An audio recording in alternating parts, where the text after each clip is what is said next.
Hi, we're on Livingston. Let's take a first look.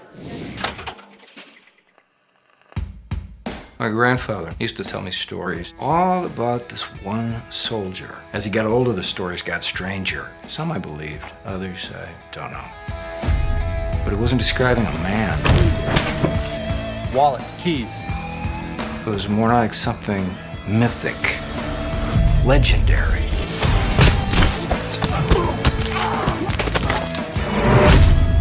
You didn't pull any swords from any stones, did you? But you might have done something. Something bigger, maybe. This is KIYRA LYNN, and I'm here at the Hollywood premiere of The Man Who Killed Hitler and Then the Bigfoot, starring Sam Elliott, Ron Livingston, and Aidan Turner. Let's take a first look. It's great storytelling, you know. It's the function in the script is it's a lot of exposition. We learn a lot about the story and what in the background, and but the way that it's kind of unfolded, I just thought was kind of beautifully done. Because the movie itself is about kind of larger than life, like myth, and so there's something in the sort of telling of it, that was really fun to try to crack. So you're playing a younger version of Sam Elliott, same character. Yeah. At any point, did you guys have to sort of make sure that you emulated each other in your movements and whatnot? You would think that should have happened, right? We should have got together and worked out how we're going to do this. No, we didn't. we just butt winged it. I did. He did what he was doing, and I just tried to copy him. He was like, no, I think I need to see how Aidan, how his mannerisms are. No, yeah, I must have missed that call. Talk to me about Calvin. Talk to me about what about his fiber resonated with you. Well, I mean, he's a man full of regret, basically. He goes through his life having so many big regrets, and it's dealing with that. Later in his life, he does things to try and deal with it, but at the time, he's trying to do it as he goes on, and it's he can be played as quite a depressive sort of character in many ways. But knowing where he goes, I just needed to fill in the bits for Sam to do later, if you know what I mean.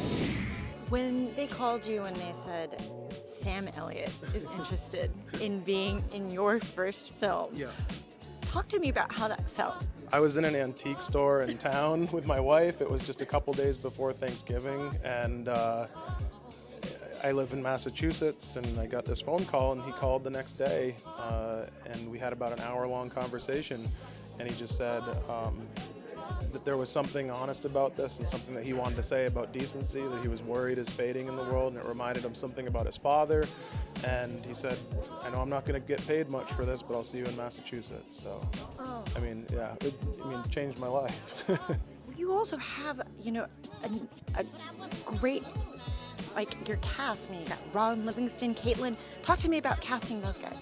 I wrote the part for Ron Livingston, and I'd written that 12 years ago, but I pictured who would be the coolest person you see when the door opens and there's this FBI agent to recruit the hero. I thought it would be really fun if it was, Ron Livingston standing there. And so we shot the shot that was right in my head where it's him standing there. That was very surreal. Yeah, I got an email and I was like, what are my agents thinking? What is this weird genre movie that's appeared in my inbox? And then I read the script and it was so beautiful and so heartfelt and genuine, and I was like, oh, okay, this is a really special treasure.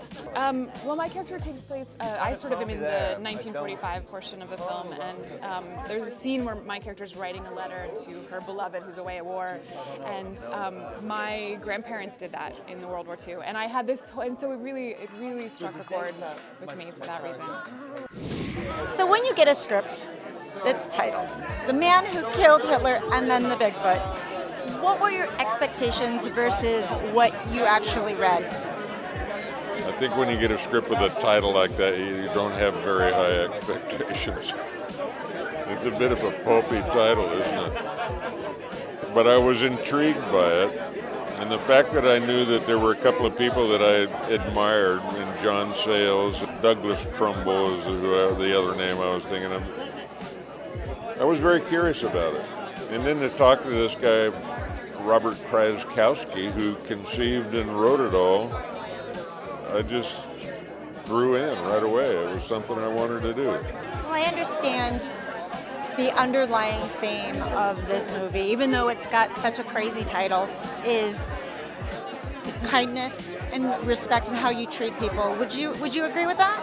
Yeah, there's certain elements of that character. You know, it's kind of a character study in some ways. You know, amidst all the pulp elements. But yeah, I think Barr's a good guy. I think he's a good character. Yeah, he's got this past. You know, he suffers from what they would have called shell shock in those days, but today they'd call it PTSD. You know, he lost the love of his life because he was a dedicated military man, and now he's this guy in the community that hangs out with his dog, and people seem to like him, and you know, he's got a lot of stuff on his mind. The Man Who Killed Hitler and Then the Bigfoot will be in theaters on February 8th. Thank you guys so much for watching. Please don't forget to like, comment, and subscribe. My name is KIYRA LYNN, and you are watching Hollywood First Look Features.